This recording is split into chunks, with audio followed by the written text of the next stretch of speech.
Smart कमिशनचा अहवाल अवैध ठरवलेला आहे आणि आरक्षण हे रद्द झालंय असं स्पष्टपणे सर्वोच्च न्यायालयाच्या निकालात आता याच्यामुळं या निर्णयामुळं मराठा समाजमध्ये अस्वस्थता निर्माण झालेली आहे. नेमकं आपण पुढं काय करायचं, काय व्यूहरचना असायला पाहिजे, नेमका आरक्षण हा विषय सोडून टाकायचा का, किंबहुना आम्हाला दिशा कशी राहील, हा विषय खरं मराठा समाजाच्या समोर असल्यामुळं मी पूर्ण महाराष्ट्राचा दौरा करायला लागलोय, लोकांच्या भावना समजून घ्यायला लागलोय. इथं माझा हा दौरा कुठल्या राजकीय पक्षाशी किंबहुना कुठल्या पार्टीशी माझा काही विरोध नाही. त्यांच्या भूमिका असतील. माझी भूमिका स्पष्ट आहे की समाजाला आता एक दिशा व्यवस्थित देणे, त्याची दिशाभूल न होणे, जे शक्य आहे ते मागणे, जे शक्य नाही आहे त्याच्याकडे लक्ष न देणे, हा माझा प्रामुख्याने हा दौरा आहे. मी एक समाजाचा घटक आहे. ही काय संभाजी छत्रपतींची भूमिकापेक्षा समाजाची काय भूमिका आहे हे मांडण्यासाठी माझा प्रयत्न चालू आहे. आता अनेक 3-4 दिवस माझे दौरे आहेत. परवा दिवशी मी प्रेस कॉन्फरन्स घेणार आहे, मुख्यमंत्र्यांना सुद्धा भेटणार आहे, विरोधी पक्षनेत्यांना भेटणार आहे, शरद पवारजींना भेटणार आहे. सगळ्या माझी भेटीगाठी होतीलच. पण यातनं नेमकं पुढं कसं जायचं, माझं तुझं करण्यापेक्षा तुम्ही समाजाला काय देऊ शकता, म्हणजे राज्य असो काही केंद्र असो, ही भूमिका मांडण्यासाठी आमचा 28 तारखेला माझा प्रयत्न राहणार आहे. मला असं वाटते की वेळ आता अशी आलेली आहे की हा मराठा समाज हा खऱ्या अर्थाने प्रामुख्याने हा 70% गरीब मराठा समाज आहे आणि ह्या गरीब मराठा समाजाला न्याय देण्याची वेळ आली. जे काय करायचे तुम्ही आता करा. मला सांगा, इतर बहुजन समाजातल्या लोकांना जो न्याय मिळतो तोच मराठा समाजाला न्याय मिळून दे, हीच आमची भूमिका आहे. ज्या शिवाजी महाराजांनी स्वराज्य निर्माण करत असताना 18 पगडचा 12 बलुतेदारांना न्याय दिला आणि स्वराज्य नुसतं मराठ्यांचं नाही तर स्वराज्य हे 18 पगडचा 12 बलुतेदारांचे. राजश्री छत्रपती शाहू महाराजांनी 1902ला बहुजन समाजाला आरक्षण दिलं पहिल्यांदा देशात. त्यामध्ये अनुसूचित जाती, जमाती, ओबीसी आणि मराठा समाजाचा समावेश आहे. मग आज या 2 महापुरुषांचं जे काय असेल कायदेशीर आम्हाला काही घेणं देणं नाही, पण जे काय या महापुरुषांनी जी आपल्याला एक आयडियॉलॉजी एक रचना रचलेली आहे, पण ती आता महाराष्ट्राला लागू होत नाही का, हा माझा प्रश्न आहे सगळ्या राजकीय पुढाऱ्यांना. मराठा हा फॉरवर्ड क्लास म्हणून असं सुप्रीम कोर्टने म्हटलेलं आहे, म्हणून आपण आता गप बसायचं का? आम्हाला काहीतरी या समाजाचा न्याय द्या ना या समाजाला काहीतरी. मग जे केंद्राच्या हातात आहे केंद्राने द्यावं, राज्याच्या हातात आहे राज्यांनी द्यावं आणि या निकाली लावावं. एवढीच आमची या प्रसंगी मला सांगायचं आहे. बाकी आपल्याला काही प्रश्न असतील तर आपण विचारू.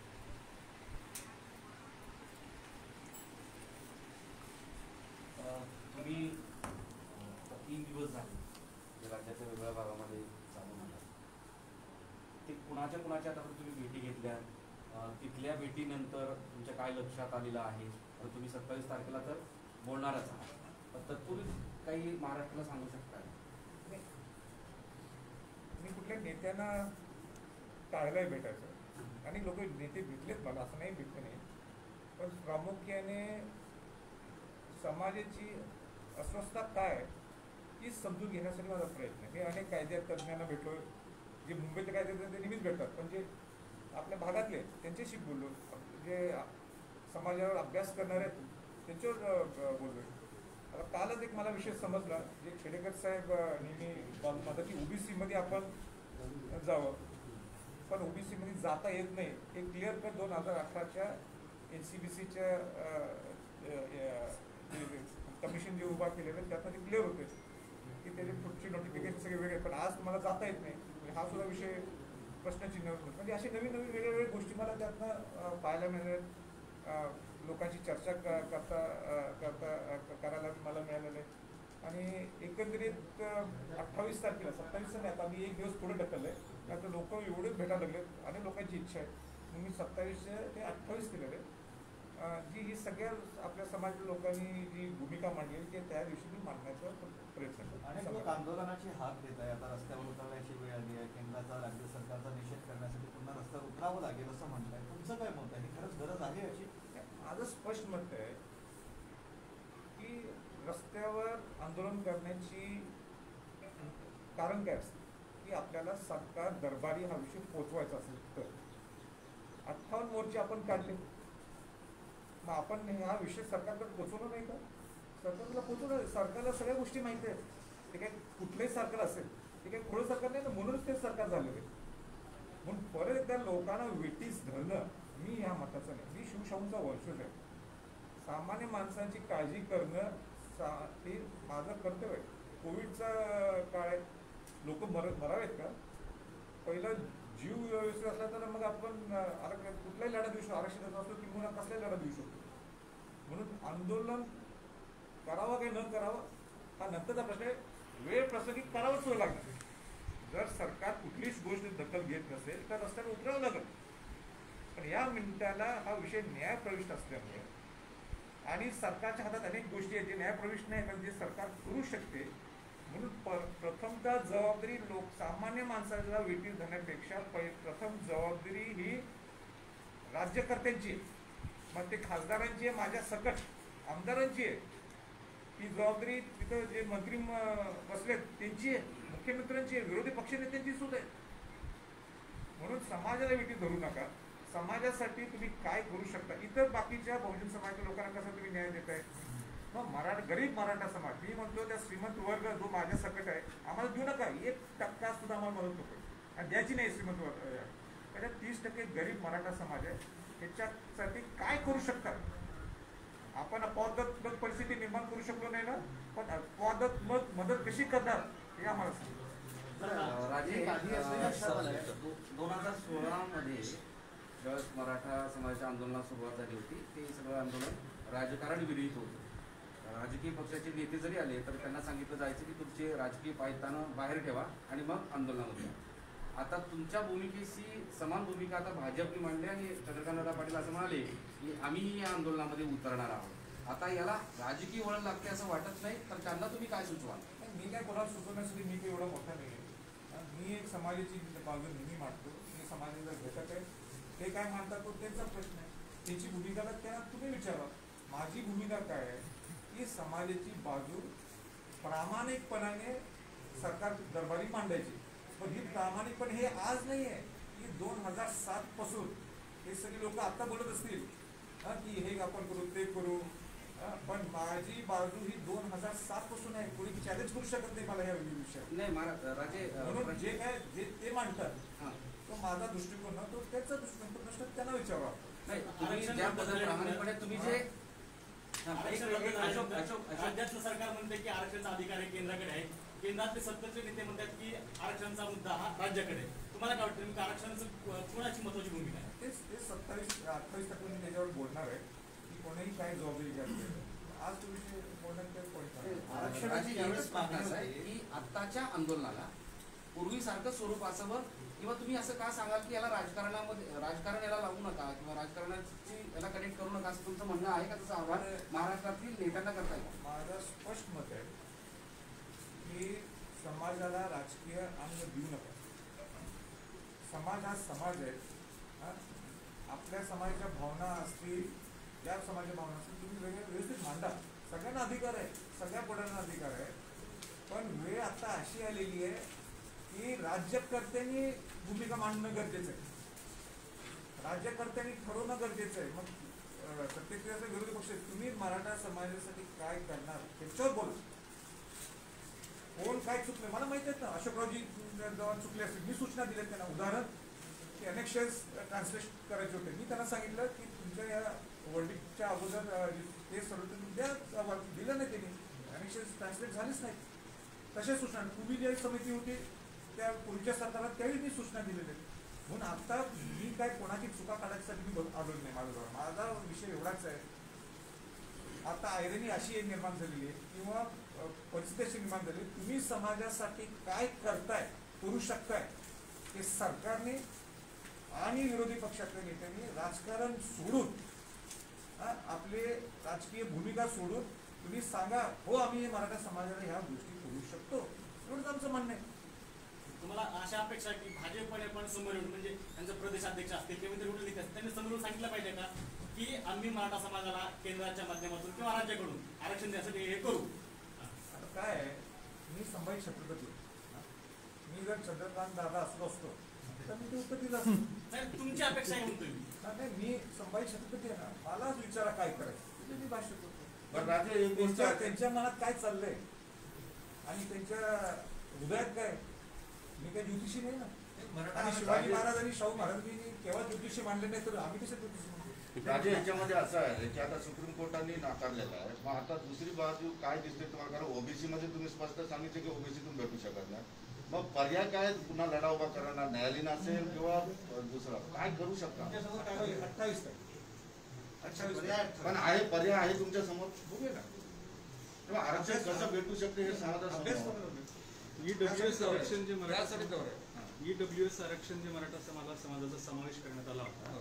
तुम्ही मुख्यमंत्र्यांची भेट घेऊन ते आरक्षण रद्द करायला सांगितलं होतं. तर ते आरक्षण रद्द झाल्यामुळे ह्या 1 वर्षाच्या कालावधीमध्ये मराठा समाजाच्या मुलांचं नुकसान झालंय. नाही, नाही. तुमचं परत प्रश्न मांडणं चुकलं आहे तुमचं. मी आरक्षण ईडब्ल्यूएस आरक्षण रद्द केव्हा करा असं म्हटलं. मी ईडब्ल्यूएस मी मतदान केलेलं आहे. मी ते केव्हा म्हटलं रद्द करा. मी काय म्हटलं होतं त्यावेळी, सरकारने जबाबदारी घ्यायला पाहिजे. जर एससीबीसीचं आपल्याला एससीबीसीला मराठा समाजाच्या वर्गात टाकलेलं आहे, मग तुम्ही एससीबीसीचं घ्यायचं आणि ईडब्ल्यूएस घ्यायचं. ईडब्ल्यूएस म्हणजे काय की ज्यांना कुठलंही आरक्षण मिळत नाही ते ईडब्ल्यूएस आरक्षण घेतात. मग आपण ईडब्ल्यूएस घेतलं, मग एससीबीसीला कोर्टात धोका झाला तर काय विषय क्लॅश होईल ना. म्हणून मला त्यांना विनंती होती, ज्यांना ईडब्ल्यूएस द्यायचं तर द्या, पण त्यांना तुम्ही सरकारने त्याची गॅरंटी घ्यायला पाहिजे, जबाबदारी घ्यायला पाहिजे. तो माझा प्रश्न होता. आणि आज अशी परिस्थिती आहे, आता एससीबीसी राहिलंच नाही. आता प्रश्न आला ईडब्ल्यूएस तुम्ही घेऊ शकता, पण माझं सरकारला हेच सांगणार आहे, मी 28 तारखेला सुद्धा हेच बोलणार आहे की ईडब्ल्यूएस सुद्धा जर तुम्हाला घ्यायचं असेल, जे तिने जाचकट्टी लावलेत त्या जाचकट्टी शिथिल करण्यासाठी राज्याचा अधिकार आहे. तो काय तुम्हाला परत एकदा सेंट्रल गव्हर्नमेंटने ईडब्ल्यूएस दिला असला तरी सेंट्रल गव्हर्नमेंटचा अधिकार सेंट्रल गव्हर्नमेंटकडे जावं लागत नाही. तुम्ही राज्य शासन स्वतः त्या अटी शिथिल करतील जेणेकरून जास्तीत जास्त ईडब्ल्यूएस लोकांना मिळत. म्हणून आता जेवढं शक्य होईल ज्यांना काय काय फायदा मिळत मध्ये ईडब्ल्यूएस असू दे काय आणि पॅरलली आणि तुम्ही काय तुम्ही मदत करा त्याच्यासाठी 28 तारखेला वेळ आहे सरकारशी बोलण्याची. 5 तारखेला विनायक मेटे बीडमधून मोर्चा काढतात. या मोर्चाला आपला पाठिंबा असणार आहे का? आता विनायक मेटे परत तुम्ही त्या दुसऱ्यांच्या वगैरे आता त्यांच्या मनात काही मी कसं ओळखणार. तुमचा पाठिंबा आहे असं म्हणणं त्यांचं, तुमचं काम मोर्चाला पाठिंबा आहे. मी सगळी माझी भूमिका मांडली. परत तुम्ही त्या ती व्यक्ती कोण आहे माझी तुम्ही बोलायला लागलाय. बरोबर, पण कोण आहे त्यांचं योगदान आहे ना, त्यांना विचारा ना. मी माझी बाजू मांडली ना, रस्त्यावर उतरणं धोकादायक आहे या उतरणं विषय आहे. मागे एक चळवळ उभा झाली होती, म्हणजे त्यावेळेस निवडणुका देखील होत्या, परंतु बहुतेक आमदारांनी आणि बऱ्याच जणांनी राजीनामे दिले होते. आता राजकारणात मराठा आरक्षण एवढं संकटात आहे, मात्र असं काही दिसत नाहीये. मग ते राजकारण होतं का? कोणी राजीनामा दिले तर तुमचा प्रश्न आहे, का दिले कसे दिले, माझा काही विषय नाही. नाही म्हणजे निवडणुकांसमोर काय झालं गेल्या वेळेस की सर्वच पक्षाचे नेते असे पुढे आले आणि मराठा आरक्षणाबाबत कळवळ आहे म्हणून हे राजीनामे देण्यात आले. ही कळवळ संपली आहे का आता? तुमचं मत विचार. ती लोकशाही आहे ना, लोकशाही सगळ्यांना आपापला अधिकार असतो. आपापल्या असं करायला हवं का? कायदे किंवा दबाव बनवणाऱ्यांनी येतो. राजीनामे दिले होते. आता खऱ्या अर्थाने कायदे बनवण्याची गरज आहे. त्यावेळेस मात्र कोणी येत माझ्याबद्दल नाही. प्रश्न करा, डायरेक्ट विचारा मला. माझ्याबद्दल तुम्ही विचारा. राजीनामा देणार? नरेंद्र मोदींनी तुम्ही देणार राजीनामा? काय म्हटलं? तुम्ही राजीनामा देणार आहात? मी परवा बोललोय सोलापूरला, परत बोलू का? इच्छा आहे का तुम्हाला? हा? मी सांगितलंय की जर का माझा राजीनामा देऊ, जर प्रश्न सुटत असेल तर उद्या देऊ शकतो मी. परत ही रिपीट आहे, मी परवा बोललोय मी. आणि दुसरा महत्वाचा मुद्दा, जर हा प्रश्नाचं तुम्हाला उत्तर पाहिलं असतं, मी जर ज्यावेळी खासदार झालो, ज्या गोष्टी कुठल्याही राजकीय नेत्यांनी केल्या नाही त्या मी करून दाखवल्यात. जो पुढारी करत नाही तो मी करून दाखवल्यात. मला सांगा, शिवजयंती ही दिल्लीत पहिल्यांदा जर मोठ्या प्रमाणात जर कोणी सुरू केली तर ते संभाजी छत्रपती केले. त्या कार्यक्रमाला कोणाला होते? राष्ट्रपती आलेले, हा, नौदल प्रमुख होते, लष्कर प्रमुख होते, कोल्हापूरचे छत्रपती शाहू महाराज होते. तिथं राष्ट्रपती म्हणतात अशा अनेक गोष्टी केल्या आहेत, पण तुम्हाला एकच मुद्दा सांगतो. राष्ट्रपती काय म्हणतात, हे कशामुळे व्हायला लागलं? एवढ्या स्वातंत्र्याच्या नंतर एकदाही रायगड किल्ल्याची राजधानी आपण म्हणतो, त्याचं संरक्षण का झालं नाही? हे पद आल्यामुळे त्याचा पूर्ण उपभोग करून घेतला ना. म्हणून ज्या गोष्टी होत्या त्या करा. तुम्हाला जर नुसती न्यूज करायची असेल तर परत एकदा सोलापूरला बोलू, पण आज बोललो. पण नरेंद्र मोदींनी भेट नाकारल्यामुळे नरेंद्र मोदींनी भेट नाकारल्यामुळेच तुम्ही आक्रमक झालाय असं हसन मुश्रीफ म्हणतात. आता हसन मुश्रीफ परत त्यांच्या विरोधातलं मी काय ओळखतो? नाही नाही नाही, मी हे बघा, मी खासदार आहे, माझा अधिकार आहे आमच्या भावना व्यक्त करा. भेट नाकारल्यामुळे तुम्ही आता ठीक आहे बा, ते त्यांचे काय कोणाला बोल कसं बोलायचं काय बोलायचं त्यांचे प्रश्न. माझा विषय वरिष्ठांसोबत बोलणं झालंय का याबाबत? कुठल्या वरिष्ठ मंत्र्यांसोबत किंवा कोणा नेत्यासोबत याच्याबाबत बोलणं झालंय आरक्षणाबाबत? कुठल्या मंत्र्यांची इंक्लुडिंग पंतप्रधान किंवा पंतप्रधानांचे समकक्ष मांडायची गरज नाही वाटली. नाही नाही, कशाला आता हा विषय आज नाही, अनेक गोष्टी चालू आहे, सगळ्यांना पाठ आहे. नाही, तुम्ही ज्या पद्धतीने आता गेल्या हा आठवडा सगळ्यांना भेटताय, राज्याचा सगळा भाग, तसंच पुन्हा एकदा पंतप्रधानांना भेटण्यासाठी विनंती केली आहे का? हे बघा, मी माझ्याकडनं त्यांना सांगितलेलं आहे, खासदार म्हणून मी माझ्या भावना व्यक्त करण्याची इच्छा व्यक्त केली. तो विषय हिनालय वळ आहे, काय बोलायचं. सारथीच्या संदर्भात तुम्ही 3-4 महिन्यापूर्वी आंदोलन केलं, सारथीचे प्रश्न सोडू, त्यावेळेस काहीतरी 100 कोटीच्या संदर्भात काहीतरी निधी देऊ वगैरे वगैरे असं आश्वासन राज्य सरकारनं दिलं होतं. परवा मेटे तिथे गेले, त्यांनाही तेच मुद्दा होता की सारथीला ज्या पद्धतीनं गती द्यायला पाहिजे होती ती दिली गेली नाही. अनेक विद्यार्थ्यांचे प्रश्न तसेच आहेत. तर तुमच्या भेटीनंतर सुद्धा ही सरकार हलत नाही अशी तुमची भूमिका आहे का, आणि त्याच्यावर तुमचं काय म्हणणं? तुमचा प्रश्न एकदम रास्त आहे, पण परत तुम्ही त्या माणसाचं नाव घेता. प्रश्न केला तुम्हाला 3 महिन्यानंतर एक व्यक्ती पुन्हा तिथं जातो, तुम्हाला तिथं पैसे द्यावे लागतील.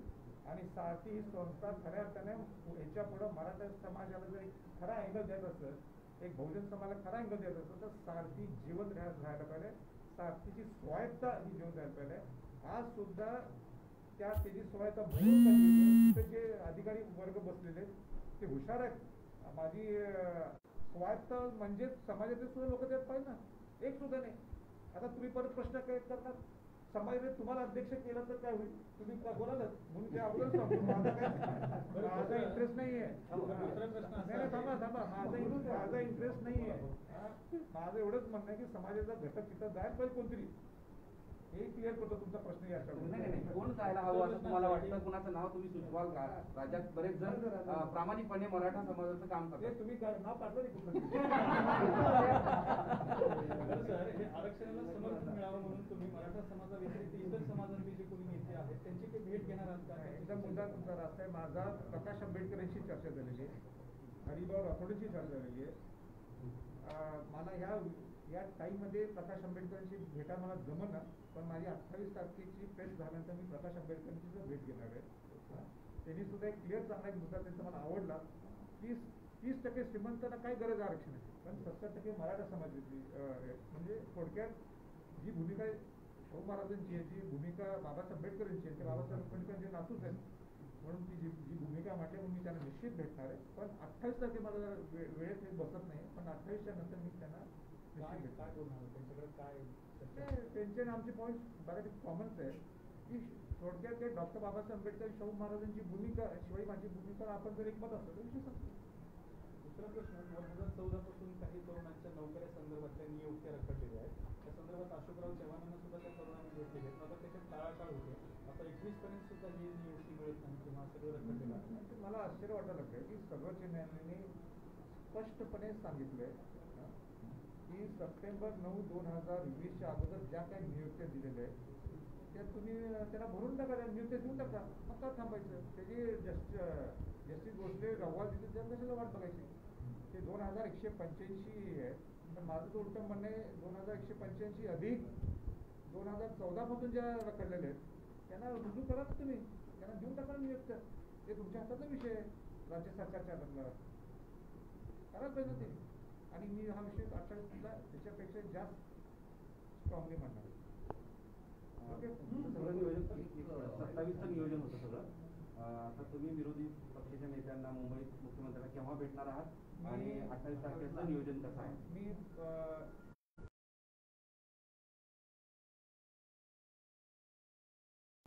28 तारखेला विरोधी पक्ष नेते आणि मुख्यमंत्र्यांना 28 तारखेला भेटली आणि 28